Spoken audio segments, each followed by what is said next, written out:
Hello, my friends. Hello, my life warriors, wherever you are in the world. I do hope you're having a good day. Welcome to the Day In, Day Out podcast.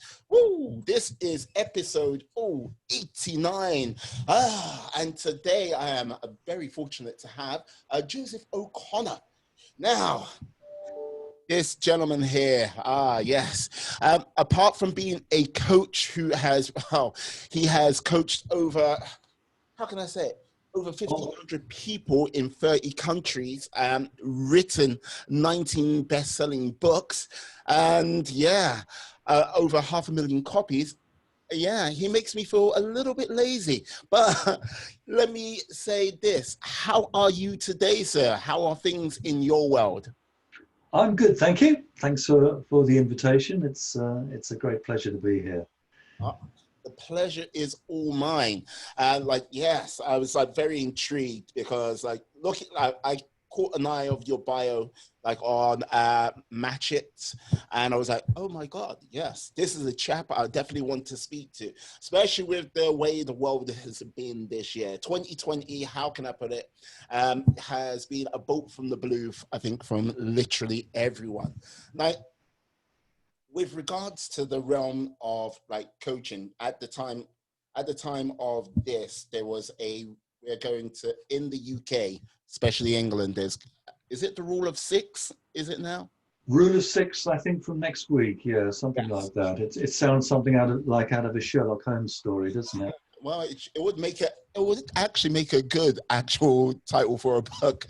The rule of six. It's not a lockdown, but it's sort of a slight step back.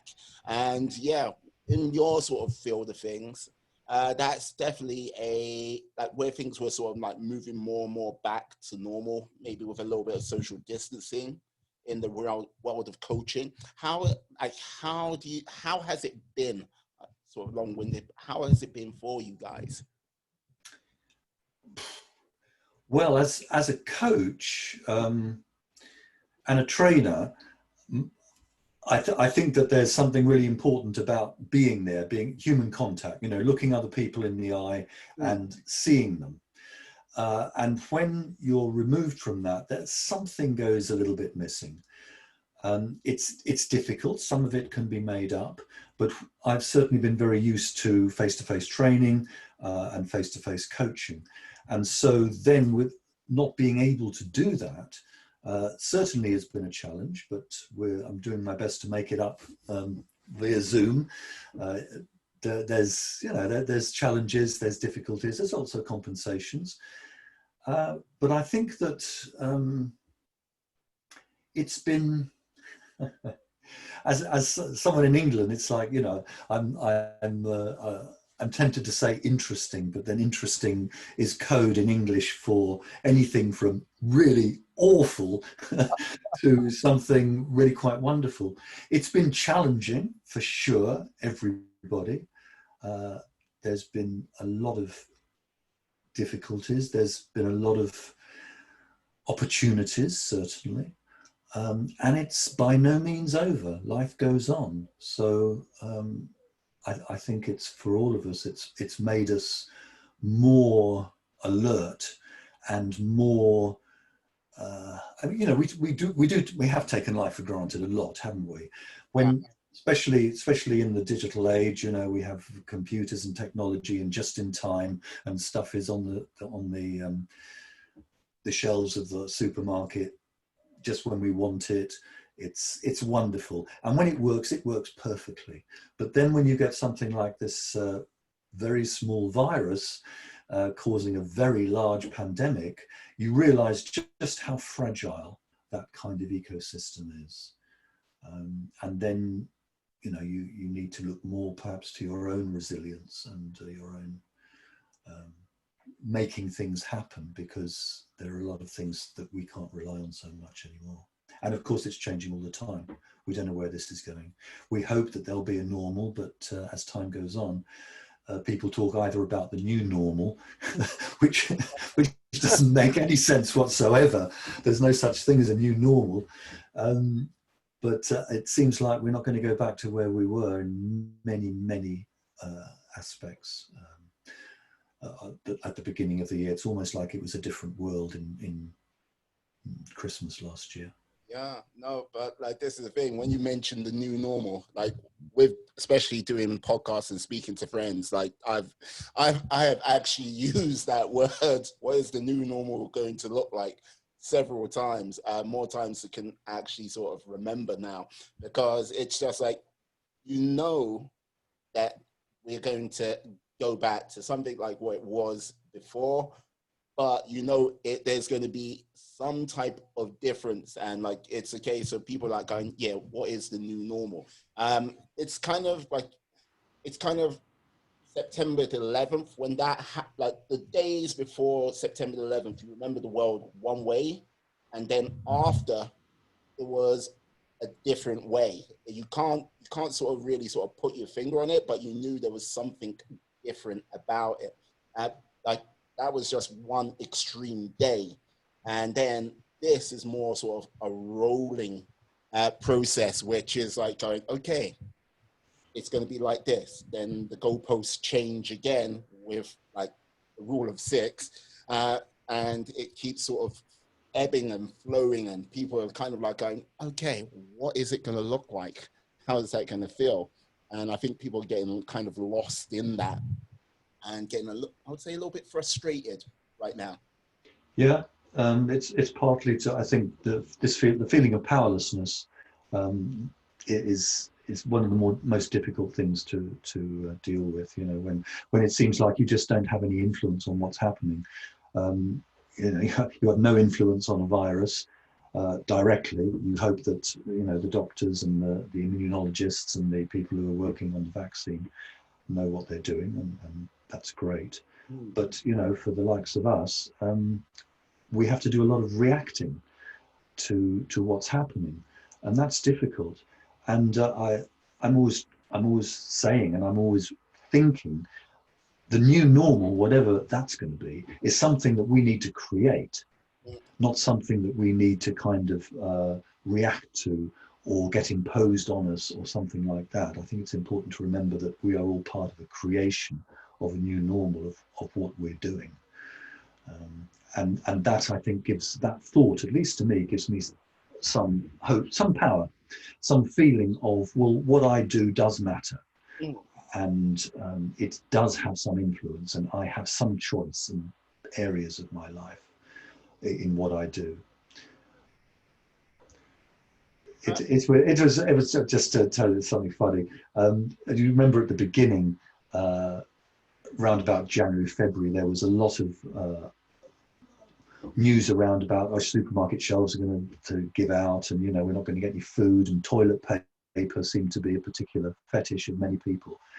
And I remember going around the supermarket and thinking, well, I better buy an extra one of this and an extra, and there's nothing left here. These hoarders, you know, these people who are buying it all up. And then I think, just a minute, what am I doing? Wait a second. It's like when you complain about traffic, you realize that you are traffic. Am I part of the problem or am I the solution? Well, you're part of, well, yeah, it's not either or, but it's a bit of both. And I think is a matter of choice, and what you can do is to try to be part of the solution. Yeah, but this way, at the beginning of it all, it was like, yes, I was thinking of movie scenes where, yeah, a deal was going to go down, and like it's like going, yeah, I've got 10 kilos of toilet paper. Just see them open it up. I'm raiding in. It's like, yeah, okay, where's the hand sanitizer? Come on. Yes, I'll swap you 10 rolls for 3 bottles of sanitizer.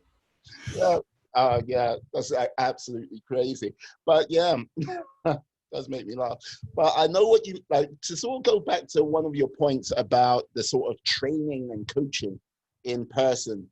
You kind of lose something when it's over Zoom. Before I got furloughed, I had sales training, which was once a month, and for the life of me, I cannot remember the lovely lady's name. Came in to do it, but there'll be a whole group of us in a room getting the training, and it was like, yeah, great. And then it was sort of like just as sort of everyone sort of got turfed out of the office around about mid-March, we had another sales training, and it was, maybe it was like there wasn't that sort of energy in like you get from other people being in a room, but it definitely lost a couple of beats on it. You couldn't, like, it was like, yeah, you could have the sort of breakout rooms you could do on Zoom, but it was just like something's not just right here. It's like, I can, I, I do not know what, but it was just like, just felt a little bit off.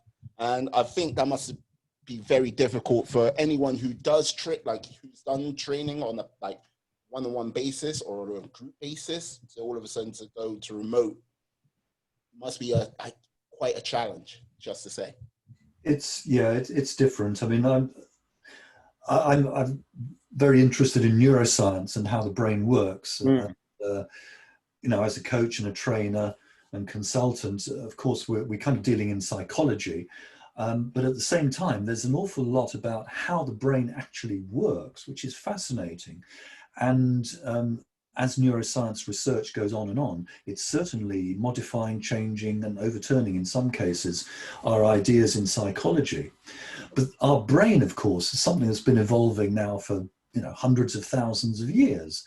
And when you look at history, during that time, for 99.9% of it, we've been people who have interacted with each other, you know, person to person. Not so long ago, people would live and die in the same village, you know, without moving at all. To go somewhere else, to go to the big city would be quite a journey. It would be difficult. And to go to another country would be amazing. And I'm really grateful for the fact that I've been living in an amazing time of being able to go to so many countries, see so many different people, travel so much. It's just fantastic. And there's something that may not come again in the way that it has been. So, you know, that's incredible. But to get back to the point about the brain, you know, the brain is wired for physical contact and communication. That's, you know, it's just the way it is. It's not good or bad. It's just how history's, you know, the evolution takes what's there and adapts to it. And that's what's been there. Now, more and more, and suddenly accelerated, we're going into a position where we don't interact so much face to face with people. It's not so physical. Here we are, you know, looking at the screen, and there's no doubt that our brains will adapt to that in some kind of way, but it's going to take time, and it's going to feel a little bit strange to start with, and we're going to have to find workarounds. And it's just, you know, we are amazingly adaptable as human beings. Whatever gets thrown at us, we are able to adapt to it. You know, every few weeks there's a new normal, and we adapt to it. It's amazing.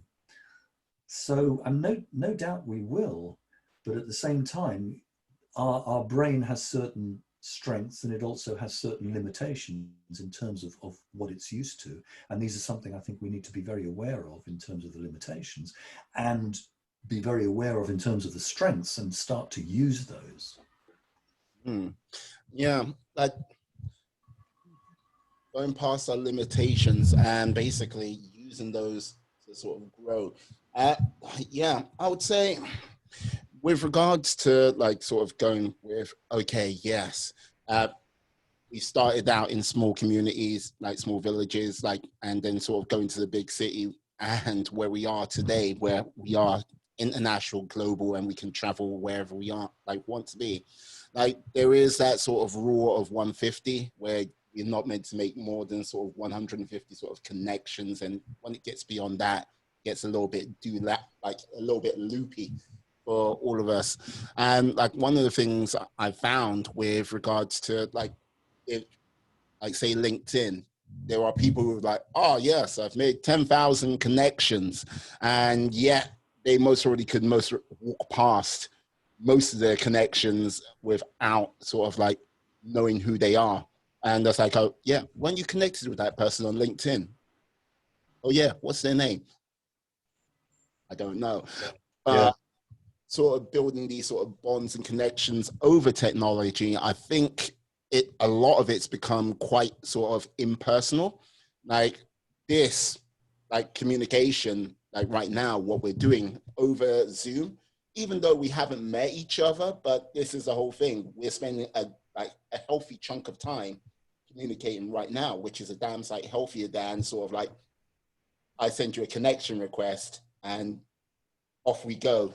And might Yeah. send you a message every now and then, which I think we need to sort of fight back to getting that sort of back to that type of normal, because right now I know the world is like, oh, no, stay at home. Like, don't stay at home, but stay at home, like, go to work, meet up with 6 people, don't meet up with 7 people. Very confusing, but you get what I mean. Yeah, sure. No, it's true. Our brain certainly, I don't think can manage more than about 150 meaningful connections, which is why in many many organizations, that's what they limit it to. You know, if the army comes to mind for a start, you know, you don't try and command more than that number of people because you simply can't connect with them. Then, of course, you get social media where you can have 4,000, 5,000, or in terms of followers, you could have millions. But that's not about that. That's more about status and more about a kind of number than anything else. It's not about a true connection in the way that we are used to connections of actually knowing people. So yeah, it has changed. And you know, we're talking here, and we get an idea about each other in a way that, of course, is much greater than a connection on LinkedIn, where you just be a name, Yes. And a number. So yeah. Now, sort of jumping off on a slight tangent, I've got to know, like, now, with regards to, like, if you had to go to a restaurant, what type of restaurant would you go to? What, right now?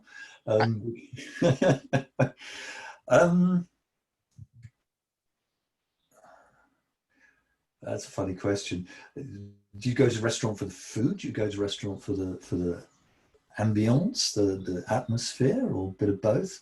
I like to go to Japanese restaurants. I like to go to Italian restaurants because I like that food, and they also tend to have a certain kind of atmosphere as well. That's rather nice. Yeah. So I don't know if that's a quick pop psychology question. No pop psychology questions. Like, because like I'm just trying to gauge if like meat is a thing in your life. Like if you are a meat eater or or a vegetarian or vegan. I don't know. Oh yeah. No, I eat meat. I like Argentinian restaurants as well. You get good meat there. And I lived in Brazil for many years, and in South America. Meat is very important. Then and very good too. Yeah, you must be a Gauchos fan then. Possibly, yeah. No, the reason for the reason why I'm sort of like segueing to, like, there is a show on Netflix. I don't know if you're a Netflix subscriber or whatnot. Yeah. It called The Chef's Table.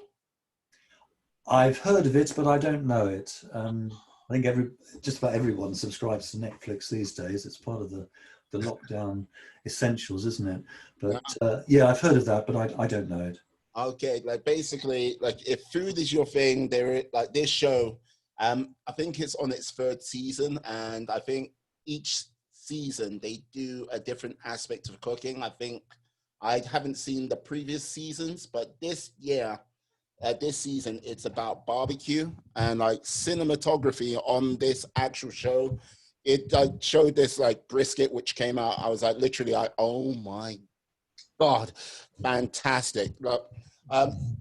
I'm like, I've got this goal. I'm halfway through the season at this present time. And yeah, for 2021, 2022, like I want to go to at least one of the restaurants they've like basically shown. And like it's a place in Texas, just outside of Austin. And I'm like going, oh my God. Like, I mean, it, there was enough barbecue, like to satisfy anyone's appetite. I'm just saying you should watch that. You do well in Brazil then, because in Brazil they have what's called rodizio restaurants. Mm. And what happens there is basically there's a big salad bar and lots of other things that you can help yourself to. But the main course is the meat. And the meat comes round with waiters. They have it actually on a spit. They have it like a big spit of whatever it is. Let's say beef or lamb or pork, and of course different cuts of beef, and with a very sharp knife. And they'll appear at your table if you put you have a red or a green card. If you put the red card, it means you're full, you don't want any more. If you put the green card, it means you're open to meat. So, and then they'll come up and then they'll ask you if you want that particular cut of meat. And if you do, then they will slice you some meat, put it on your plate, and off you go. It's a wonderful restaurant. It's just a bit alarming to have someone appear behind you with a large piece of meat and a very sharp knife when you're not looking. I know what you mean. Like they had, Throughout South America, in England, when I came back to England, it's like, what do we have? We have rump steak, we have sirloin steak, we have fillet steak. Okay, well, if you went to any type of South American restaurant, you'd have at least 10 different sorts of steak. Yes, indeed. Like, yeah, I like it when they come out with their Gaucho's platter, where they just show you the different like selections of steak. Fantastic. Yeah. Just to your point with that type of restaurant, they did have one in Islington. Like I don't know what part of London you're in, but just outside London. I used to live in southwest London. Okay. Like basically, Islington, North London. They used to have one of those restaurants. Like, I went there like to celebrate one of my friends from university, Johnny's birthday, and like he had a cousin up, and like it was like the worst restaurant in the world for his cousin to come up because he's a vegetarian. Like he was like a vegetarian. Yeah. It was like he had a salad, and I was like looking at him like, "You're having a salad in this place." Just a salad. I was like, oh dear. And like basically he had the salad and I think he had a glass of water or something like this, trying to keep it cheap and like, you know what I mean? I was like, fair enough. Then like when it came to the end of the night, when like Johnny went, okay, yeah, we're gonna split it evenly across the board. And like I saw him literally like it went pale, just like, I can't afford that. I was like, yeah. I was like, yeah, he only had this, he had a salad. Let him just pay for his salad. And like, it's like, yeah. But I do love those type of restaurants. Do indeed. Yeah. Like, I'm kind of using Chef's Table right now as a sort of targets for next year and the year after to go for. So give me a little bit of motivation. So it's like, yeah, I've got something to go for. Like, have you sort of set any targets for yourself for like 2021 or something like that? 2021.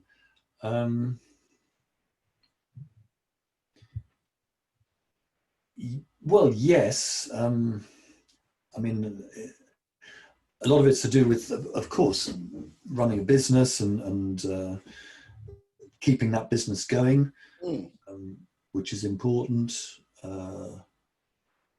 That a lot of things that I would have liked to do, most of which involve travel, I can't do at the moment. Maybe I will later, but not at the moment. But it's like I'm quite modest in my goals at the moment. I want to stay well. I want to stay creative, to be able to work and to do what I do, coach and train and hopefully help people.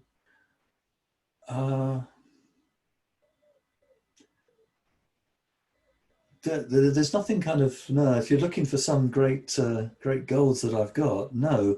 Yeah, and it's, of course, with so much uncertainty around, Yeah. it's well, got to be a little bit careful as you go along. It's you've got to be, I think, very adaptable, very flexible in terms of yes, wanting to do certain stuff, but at the same time being willing to not to get attached to certain things, because it may change.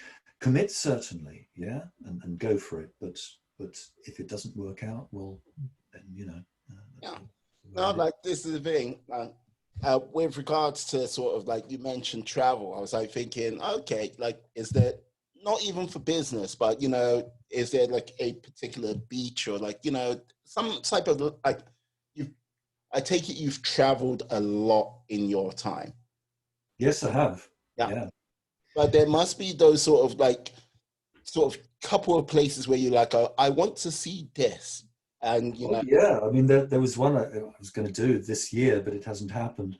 I want to see the Northern Lights, and had an invitation to do some training in Yakutsk, which is a very large northern province of Russia. Think Siberia. It's like minus 50 degrees in the oh, winter. that just hurts me thinking about it. Yeah, I know, but then I mean, it's been really weird this summer because in that part of Russia doesn't usually go much above, I don't know, 10, 20. They've had 30 degrees and more, Wow. which the change in the climate has been amazing. But no, I wanted to see the Northern Lights. I still want to see the Northern Lights, and I will see the Northern Lights. It's just that it'll have to be another time. So that's one thing. I also wanted to go down to cruise on the fjords of Norway, but not only travel, but cruising is not a particularly good idea at the moment either. So that will have to wait too. Uh, yeah, like this is a Northern Lights. I would like to see the Northern Lights. Maybe Canada side of things. Like Russia, not so much. Like it's just I don't know. Why not Russia? I don't like.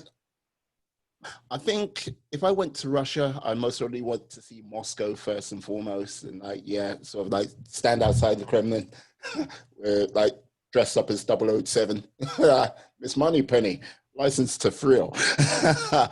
But yeah, I'd love to see the Northern Lights in Canada, and like yeah, cruises not so much my bag, but yes, at this present time, the cruise industry is looking at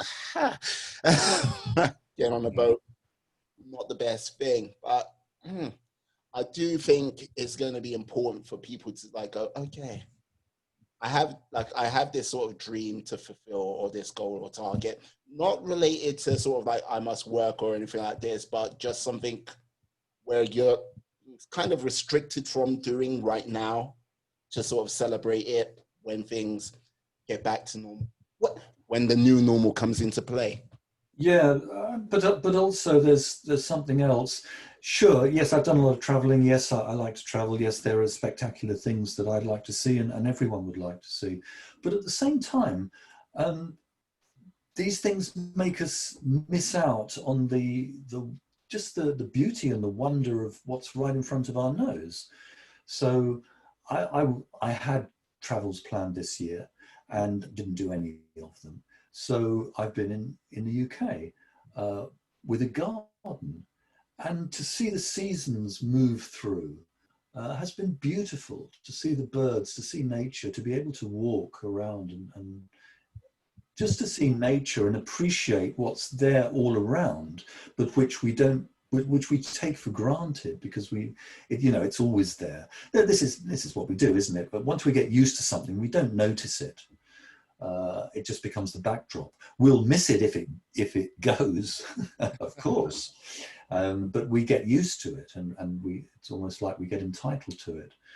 And it's been for me, it's been wonderful to reconnect with the seasons, because living in Brazil has less of the seasons are much more clear cut, whereas English seasons being in the northern, more up to the north, it's beautiful the way that it changes. The light changes, the trees change, the colours change, the birds change.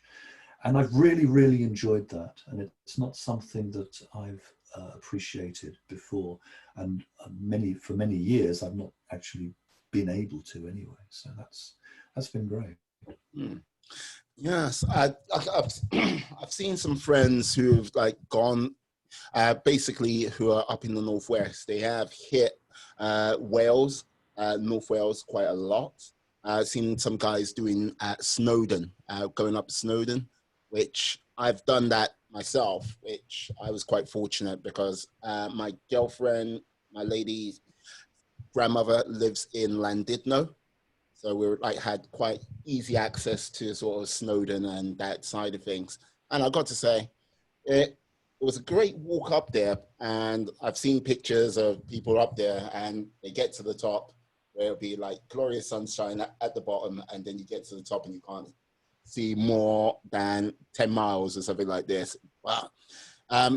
People taking advantage of some of the things in the UK has been, I think it's been interesting for them because, yeah, as you say, they might be missing things which might be right in front of their nose, like that sort of aspect of beauty. Like, be fortunate for what you've got, and yeah, don't assume you're going to be able to go to other places when you might want to just maybe not venture as far. You got something quite special just where you are. But yeah. Mm-hmm.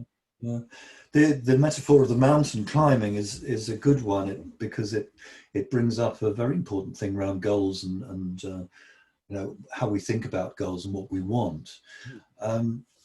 Because let's put it this way: if you take the mountain climbing, I saw a picture a few months ago. It was an amazing picture. It was a picture of the top of Mount Everest. Oh yes. Right? And it had a queue. It was like a supermarket queue, you know. Yeah, going up just without the trolleys, just with, you know, people. But there was, I don't know, 50 people there, 100 people there, queuing to the top of Mount Everest. And first of all, this is incredible because, what was it? I can't remember when it was first climbed, in the 50s maybe, I just don't remember. But it was an amazing achievement to climb, you know, the highest mountain in the world. And that was an incredible achievement.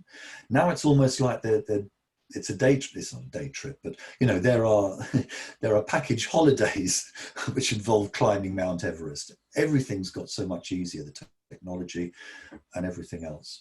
But the point is, look, I'm supposing you had a goal to climb Mount Everest or to climb any mountain, but let's take Mount Everest because it's a big thing. Yes, the achievement of that, to get to the top once you've queued, is amazing, and the feeling there is incredible. And I haven't been there, got to say, but you know, to look out over the Himalayas and just to feel, my God, I've done this, it's incredible. That's the goal achievement. Okay, then you get the next people kind of saying, oh, come on in, mate, it's our turn now, come on, get your move on. And then off you go. Now, what does that involve? That involves a couple of months preparation. It involves weeks of climbing up there, and it's going to involve weeks of coming back again. So you better enjoy the journey as well as the achievement, because the achievement is not going to last long, whatever it is. Whereas the journey is really, really important. That's the main part of it. And if you haven't got some value and happiness and worth out of the actual journey, it's all going to be down to whether you actually make it. And then it's like, you know, well, I didn't get what I wanted, and then you forget about all the incredible things that happened to you and what you learned and everything else in the achievement of that. It's a bit like an examination, you know. I played the guitar, and I used to play the guitar professionally, so I did a lot of examinations. So then you could study for a guitar examination, practice. You play your pieces beautifully. Maybe something would go wrong at the time. You wouldn't pass. You wouldn't get your bit of paper. Was it not worth it? Of course it was worth it. No one can take away all of that practice, all of that skill, all of that learning and pleasure that you got from playing the guitar, the bit of paper is just almost like a something extra. It's almost like a temptation to do that. So, you know, and this is something that's I think very important when we think about things, that yeah, we do set goals, and that's fine, and so we should do our very, very best to achieve them if they're worthwhile. At the same time, you've got to remember the journey is all you have, and there's no guarantee that you're going to get your goal in the end. So you've got to make sure that that everything you do is something that's going to make you happy. And of course, the other thing is that when and if you do achieve it, which is great, you're going to get used to that. You know, I've climbed Mount Everest. God, what can I do now? Well, I've got to go into space now. You know, we habituate to things, and it no longer has that same worth. And that's just the way our brain works. We habituate to this, and then it becomes the normal. And you know, we know all the research that goes, people who win the lottery, we'd all love to win the lottery. God knows, of course we would, and it would be great. But 6 months later, they're back to the same level of happiness that they had before they won the lottery, because they've adjusted. They've adjusted the lifestyle.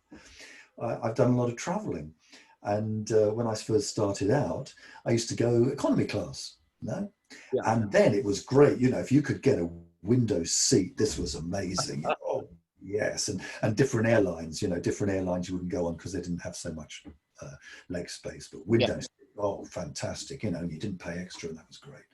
And then it got a bit better, and then started to go by business class. Whoa, that first time in business class, oh Christ, you know, this is the way to live. And then of course got used to business class, and then there were certain types of business class. I won't do any product placement for airlines, but you know, some airlines have a lot better business class than others. And I can remember actually going first class on an airline, I won't name it, and this was years ago, I was so disappointed. I was so upset because their first class wasn't even as good as some of the business class that I'd gone on. Whereas if I'd been from economy, I'd have gone, oh, this is fantastic. You know, I'm going. Yeah. It's like, so, you know, it's about what are you comparing it to? That's what gives us the rush. It's what we compare it to. And then finally, I went first class in one airline, and I was able to have a shower at 35,000 feet, almost like a mini office. How long ago was this? Sorry, what? You went on first class and you could have a shower. How long ago? No. Oh, yeah, that's not the other airline. This is an airline where I was bumped up to first class, and they have a shower. You could have a shower. So of course, I mean, I had to have a shower. It was like it was like a little cabin type office to yourself, and one person to kind of meet what you wanted. Airline staff. So it was just incredible. It was great. And now I'm almost afraid to fly again, because it's like the comparisons that we make, and we can't help doing it, can lead to disappointment. Instead of thinking, well, this is what I've got, and this is what's great about what I've got, and I haven't got what I had before, and you know, that's life. You know, you can't argue with reality. You will lose every single time. So that's what it is. It is what it is, and you grateful for that, and you start to make comparisons or get disappointed because it's not what you think it should be or might be, then you're going to be unhappy, and that's a pity, you know. Sorry, I've gone on a lot about that, but I think it's important. Oh no, and like this is the thing. You raise a very important point, and like I've seen it ring true, not from a personal point of view, but like from I remember watching a Joe Rogan podcast when he had Tyson Fury on, and like basically Tyson Fury was like, he was brutally honest about what, like, he hit the top. He was world champion, and he was like, yes, I've done it all. It's like, fantastic. And then the next day he was like, I've done it all.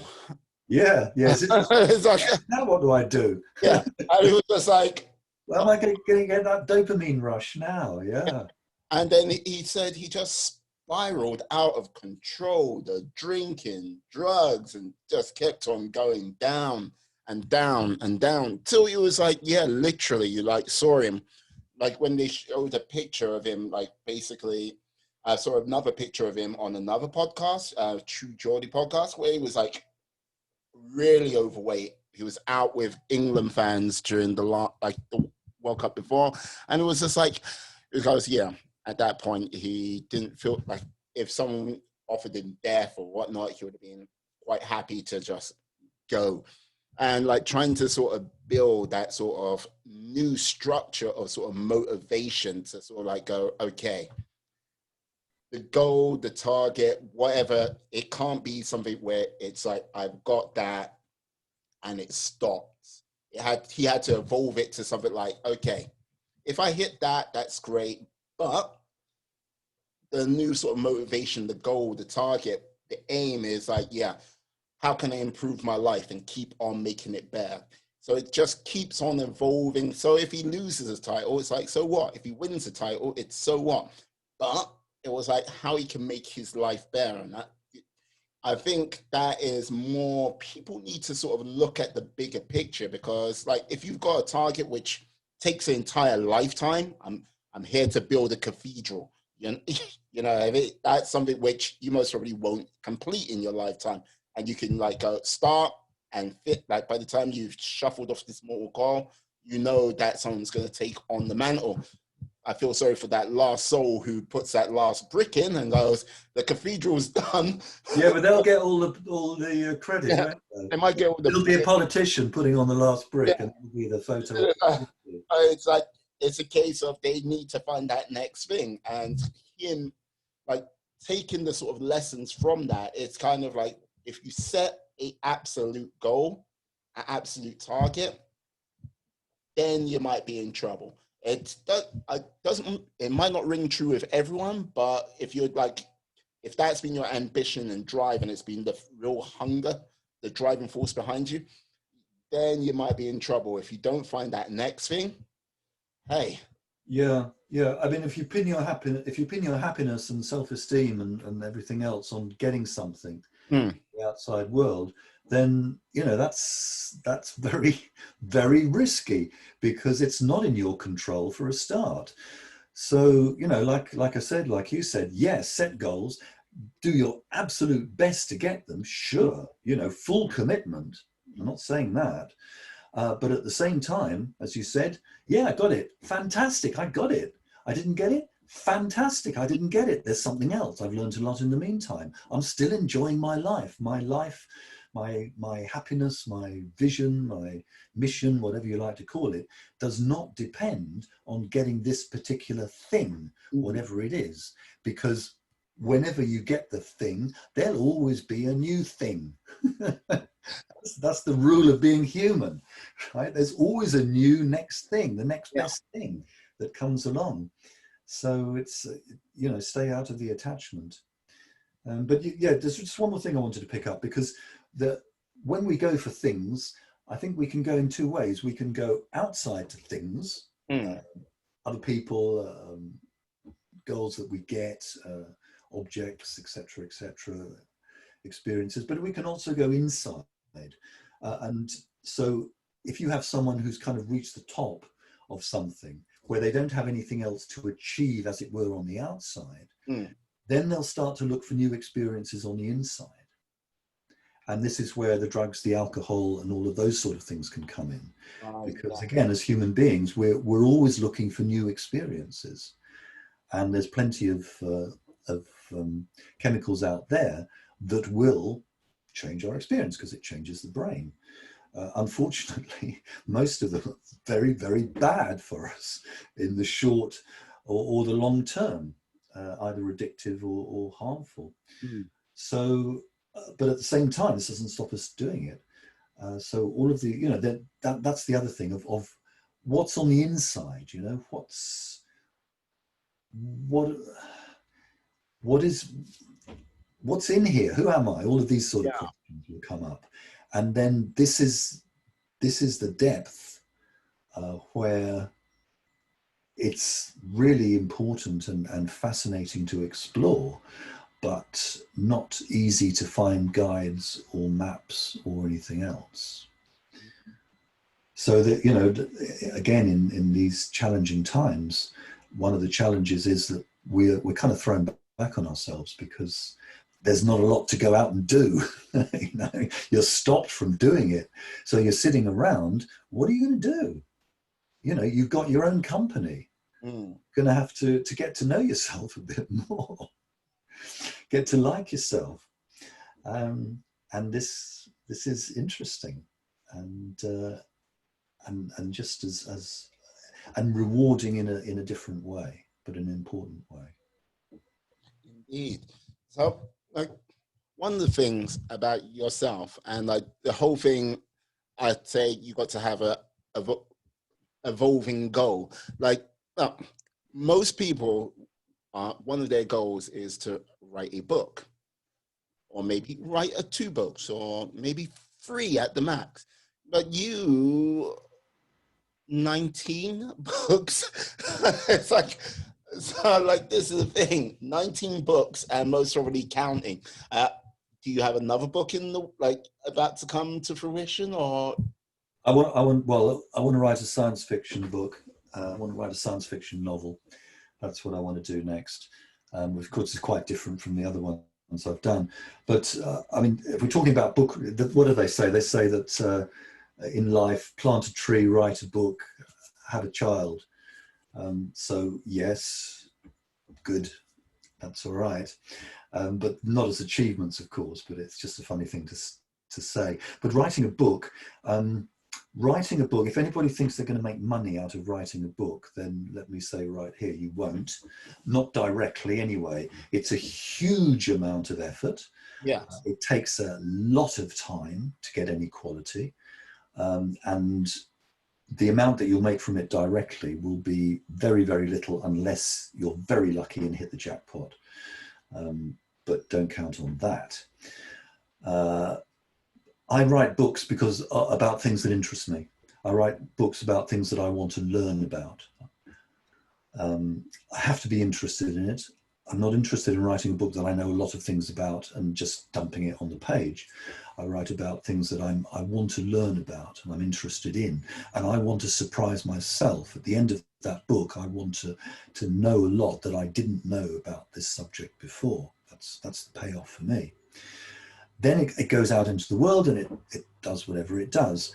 And if it does make any money, it will be indirect in terms of books are very good marketing, as it were. You know, if you've written a book about something, then it makes you a kind of expert about it, and people will have heard about you.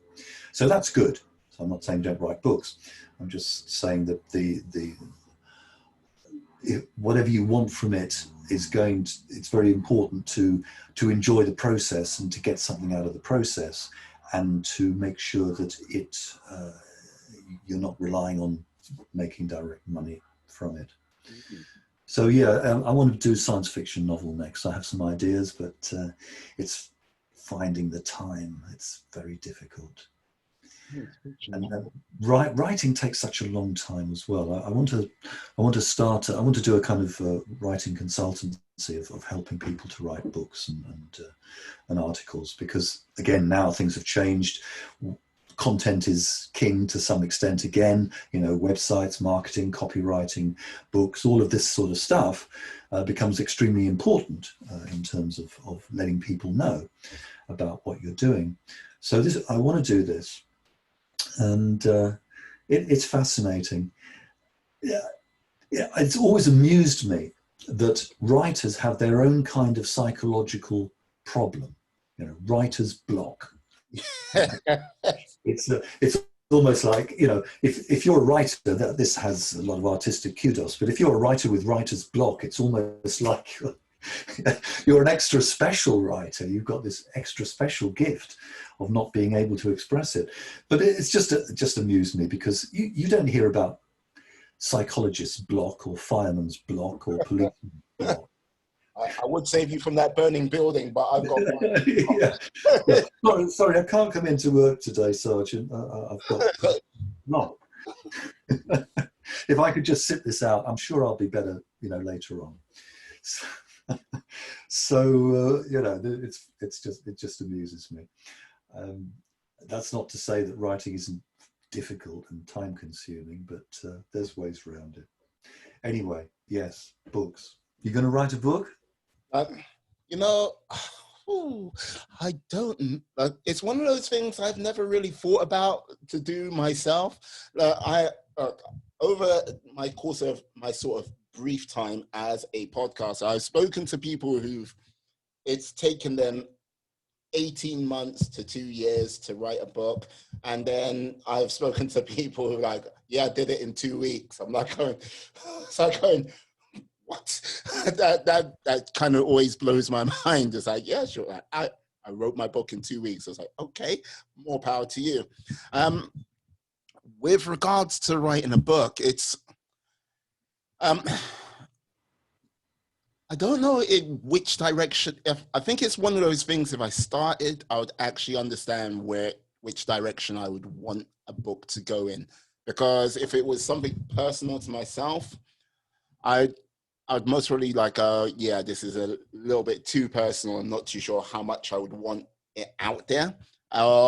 If it was something more sort of like science fiction or fantasy based and everything like this, I don't know if I would do a like proper novel. It might be more of a graphic novel and like take things from there.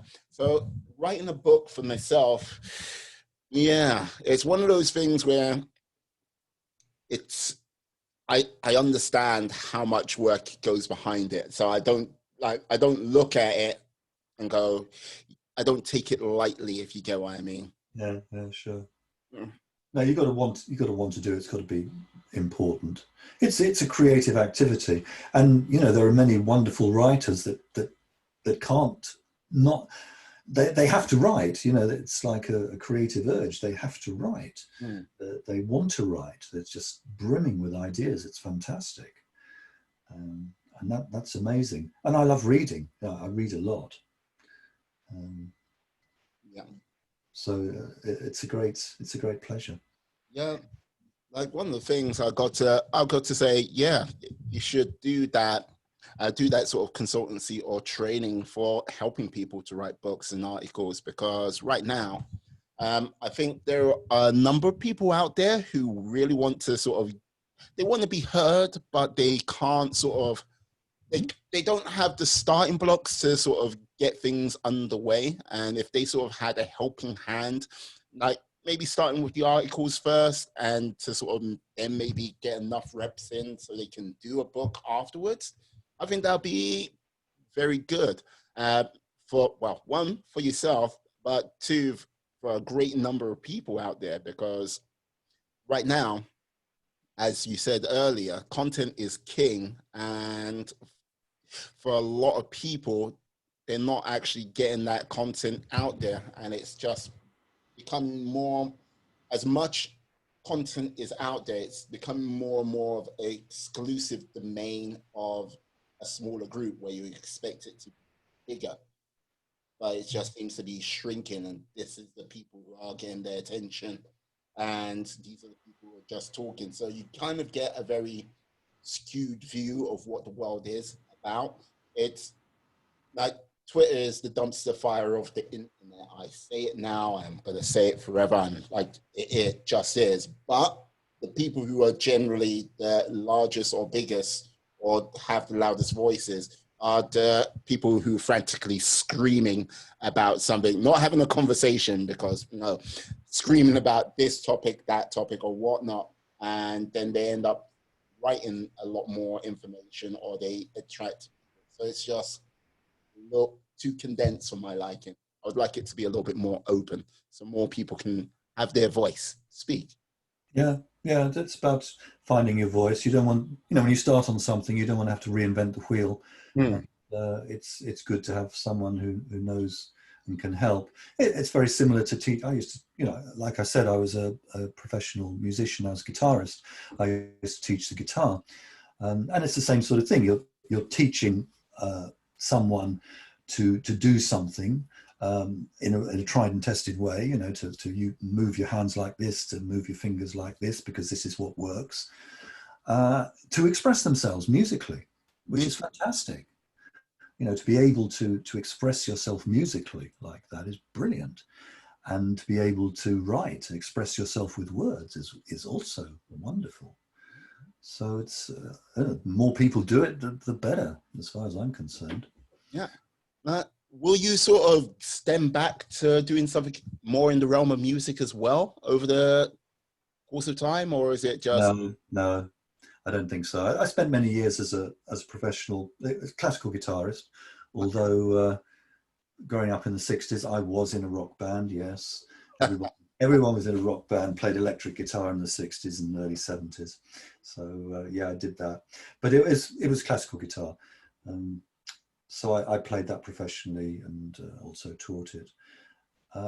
But I haven't done that now for many years. I still play, I've still got the guitar, and my hands remember. I don't remember. But if I sit down with the guitar, my hands will remember to do something. I just let them get on with it. Yeah. How did you do that? Do what? I have no idea. Yeah, no, it's true. It's like I have to disengage. I can't try to remember the music because I won't. But the hands will remember. It's the muscle memory. It's much, it's the most durable type of memory. It's the very last to go. So I'm not trying to remember the music, and my hands will remember certain pieces and play them very well. And that's fun. That's fun. And sometimes I can still play a little bit. So that's good. But I'm more interested in other things now. That. Like, so let me see. Now, drawing on my sort of infinite cosmic powers, because I do have them. Now, if I could fulfill like one wish for you, what would that one wish be?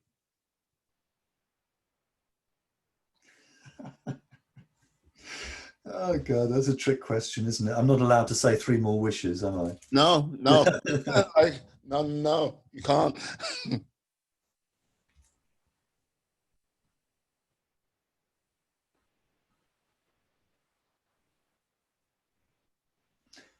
It's an impossible question. The answer will either sound very shallow or very self-conscious and precious.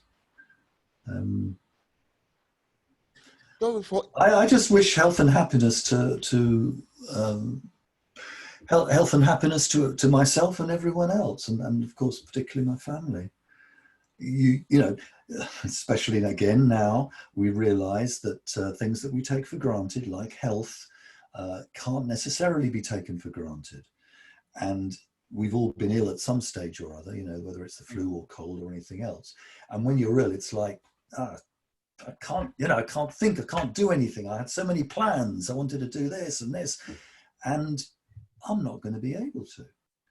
So health is really important. So again, something we completely take for granted until we lose it. So that's one of the most important things, I think. And happiness in terms of being able to connect with others, being able to express yourself, being able to appreciate this amazing world. I wish that to myself and everyone else. I think these are key points which are going to be very important over the next few months, and I think are going to be really tested. Definitely come November the 4th for the United States. That's going to be a fun one to be an observer of. And yeah, and when Brexit finally comes to the end of its epic, long, very long saga, I think that's going to be a sort of real test to see where we are as a nation and what's going to happen for the rest of the world as It's going to, well, so far it's been, and it's going to be an even more interesting year, isn't it? Yeah. I think we'll look back on 2020 and think, oh God, what happened there? well. What did we do to deserve it? It's, you know, we've had 10 years of reasonably kind of stable in the world, and suddenly the powers that be are thinking, okay, well, you've had 10 years. We haven't actually thrown anything at you for a long time. We're going to get it all this year. It's like, oh, you can have this, you can have that. Yeah, You can cope have with this. that. Go on. I swear to God, if 2020 was a person, they'll be most probably the most punched person there was. It's 2020, him again, smack. That's another story. But yeah, whew, I've got to say. Well, we hear a lot about being resilient, and sure, that's important. But I think you can go beyond that. I think you can be what's called anti-fragile, which is a funny word which was coined by Nassim Taleb, the guy who wrote the Black Swan book. He also wrote a book called Anti-Fragility, I think. And basically, it's a step up from resilience. Resilience is very strong in the resistance of force and stress. Anti-fragile is being able to use that stress to become stronger. So you're not just resisting it, but you're actually, as it were, almost taking it in, using it to become stronger. It's the metaphor of exercise. You know, if you stress your muscles, they become stronger. Yeah, you're not trying to make them resilient, but you're trying to make them stronger. So I think in terms of what can we do to use what's happening in order to become, I say stronger, but more able just to be happy and live our life. How can we turn that round? It's a challenge, and there are some things that will be really difficult, maybe impossible. But at the same time, I think there's always a question to be asked. Okay, here's what happened. How can I use this to become better, happier, healthier, stronger, whatever you like? Okay, on that positive note, I'm going to say yes. I'm going to say thank you, Joseph. I think that's a good note to end on, yeah. I'm going to say thank you. But before you go, can you tell the lovely people out there how they can actually get hold of you, how they can find you out there in this big wide world? Yes, well, you can find my name on the cover of this book, for a start, Coaching the Brain. Excellent. You can go to the website, coachingthebrain.com. Find me there. You can also find me on Facebook and LinkedIn. And presumably there'll be show notes here where you'll write the links, yeah. Absolutely, yes. All of that information will be in the show notes. So yes, please go out, purchase a book, find this gentleman. He is a wonderful man. And I've got to say, yes, my brain feels so much better for talking to him. Well, thanks very much. It's great to talk with you. Our pleasures. More informal type of chatty podcast than many of those that are around. Well, I try to keep it fresh. I try to keep it well. Yeah.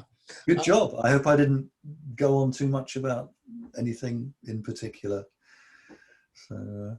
I talk about what interests me. So there you go. Like it or not. Okay. I'd like to say thank you to everyone who's still watching. My friends, my life warriors. I'd like to say stay safe, stay well, be awesome, be excellent, be fantastic. Be all the positive bees you can be in this world and then some. Have a great day. And yeah, peace. Thank you. Thanks very much. Right. That's great. And we are